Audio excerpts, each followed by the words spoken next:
Hello, what's up? Welcome back. I'm Chris Guillebeau. This is Side Hustle School. Now, a few times in the show, we have looked at issues of belonging and identity, which can be really important if you're trying to figure out, okay, what is my hustle? Who are the people that I'm going to serve? And what kind of product or service can I create for those people? So for example, on episode 53, you heard about the personal finance workshops that Hadassah developed for a group of people that she felt were kind of skeptical and weren't being served well by other experts in that industry. So she focused a lot on identity and on bringing some kind of timeless beliefs and practices, but applying them in a different way or communicating them in a different way to a group of people who trusted her. Way back in episode 11, Amanda MacArthur developed a ketogenic cookbook, which is a collection of recipes for a specialized diet. And everyone who adheres to any kind of specialized diet, they kind of have this sense of shared identity with other people who also follow the same diet. And so Amanda was able to be very successful by directly identifying with those people and creating something that was initially just helpful for herself, but then she realized would actually apply to lots of other people with the same needs as well. Identity is complex. It's multifaceted. You can occupy a lot of different roles in your life. You share identity with strangers based on things you have in common, your hometown, your background, your beliefs, and also anything that sets you apart from others. Now, this is not just an interesting sociological fact. As I said, it's also something very important to think about when you're creating a side hustle. So today we'll look at a story of two guys who created a hustle based on the unique shared identity of men with long hair. And I'll tell you that story in just a moment.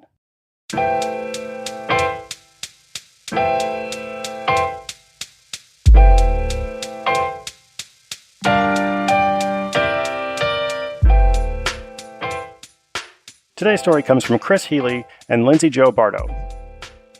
By day, they own a web shop and marketing agency to help customers with websites, online strategy, and execution. Their side hustle is the Longhairs, a global community for men with long hair. The Longhairs started as a website publishing hair knowledge, tips, and advice. And it started pretty small. Their audience at first was just both of their moms. From there, they made a list of every person they could think of who might possibly be interested, and they wrote to invite them to join. They got to 50 people and went from there. A year after starting the blog, with just over 1,000 email subscribers, the Longhairs started selling hair ties for guys, stemming from the notion that men shouldn't have to use the same hair ties as their little sisters or have to buy them from the women's hair care aisle. At first, they bought elastic bands and materials from the fabric store and made the hair ties themselves, but from there, they found a local agency with international manufacturing connections, and they began their own process to get their designs on the materials. About 6 months later, they had a real product, a kit of hair ties, which is sold for $12 each. Now, what makes these hair ties different, you might wonder? Well, their designs feature camouflage, shotgun shells, surfboards, martini glasses, lightning bolts, and more. They're also branded with the tagline, "So cool, your girlfriend will steal them." They launched the improved version of the hustle by making a commercial for the product, which actually didn't exist at the time, and they had a Hair Ties for Guys launch party called Long Manes and Candy Canes, where they took pre-orders for the final product. Within a couple of weeks, they got the product and began selling them online. From the moment they started selling online, the Longhairs have made at least one sale almost every day. Their biggest challenge has been not being able to put more time and energy into the hustle. They've also had trouble with advertising, because even though they can spot their target audience on the streets from 100 yards away, targeting men with long hair online has proven more difficult. Still, Chris and Lindsay have worked hard, and they credit some of their success to publishing a blog post every week for over 100 consecutive weeks. And since they started making and selling that product, Hair Ties for Guys, they have shipped them to over 1,000 customers in all 50 states and 45 countries, especially in the first year of the product. The Longhairs donate $1 for every sale they make online to an organization called Locks of Love, which provides hairpieces to financially disadvantaged children suffering from long-term medical hair loss from any diagnosis. They're also organizing a gathering of men with the purpose of cutting and donating their hair to charity. And they're branching out from hair ties to now sell hats and t-shirts. In addition to all those successes, Chris and Lindsay are thrilled just knowing they're building their own brand, which is unique, unconventional, and 100% original. So as I mentioned in the beginning, a couple of times recently we've talked about tribal identity. If you're a man with long hair, you're part of a tribe.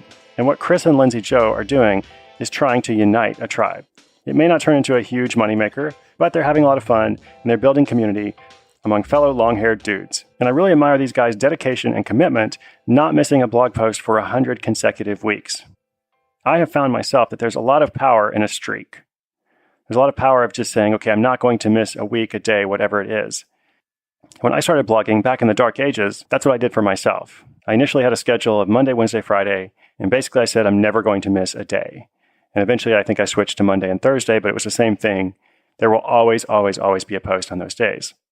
So there is value in a streak. That's why Side Hustle School happens every day, rain or shine, 7 days a week. Not that the weather really affects podcasting, but still. The point is, if you believe in something, find a way to create some structure and routine so that you have that measurable goal that you work toward every day, week, month, whatever the metric is. And whatever you're building over there, or whatever you're thinking about, I hope you're taking action on it. Hope you're not just thinking about it. Remember, inspiration is good, but inspiration combined with action is so much better. If you want to learn about hair ties for guys, or just see the notes for today's episode, come to sidehustleschool.com/6464. Thank you for listening. I'm Chris Guillebeau. This is Side Hustle School. I hope to see you tomorrow.